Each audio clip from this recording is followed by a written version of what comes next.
Greetings, 863rd, Chaplain Beier here with a word of encouragement from 2 Samuel chapter 23. This is a word to encourage you to stand firm, to stay focused, and to complete the job until it's done.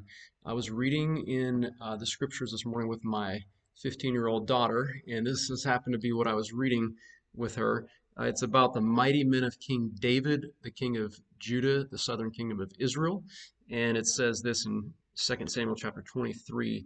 Verses 8 and following, there's a list of the mighty men of David. There's a long list. I'm just going to read a couple uh, honorable mentions here of the VIPs.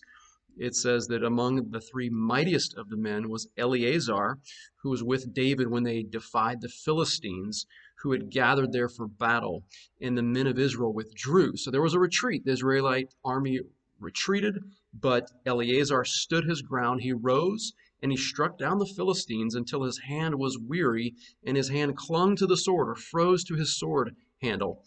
His hand was cramping up, but he would not give up.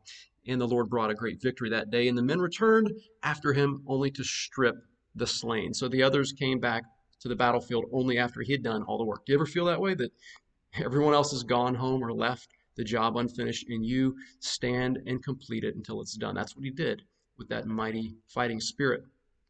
Then another mention in chapter 23, verse 20, Benaiah, the son of Jehoiada, was a valiant man, a doer of great deeds, and he struck down two companies of the people of Moab, their army, single-handedly. And then he went down and struck a lion in a pit on a snowy day.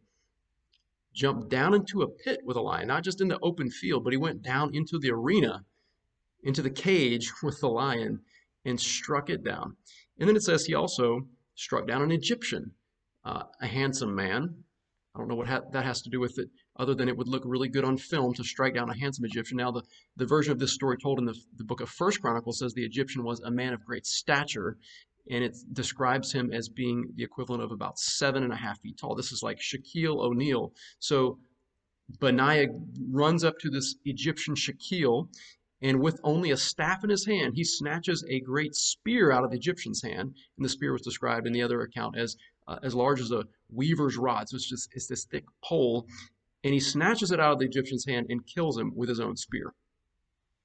And that's how he made a name for himself.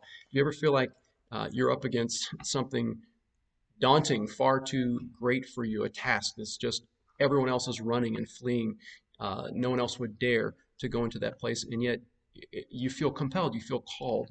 I hope that you can feel a mighty spirit of valor and of perseverance and of faith so that you can face the battles that you are called to, and that you can take into your own hands, that you can take matters into your own hands, that you can snatch away from your enemies and from the trials that are arrayed against you, and that you can do great work. And of course, this was done for the king in ancient Israel, and I hope and pray that I can do my work and you can do yours for God himself and for those that you love and serve in this difficult time that we're in. So grace and peace to you. Chaplain Beier out.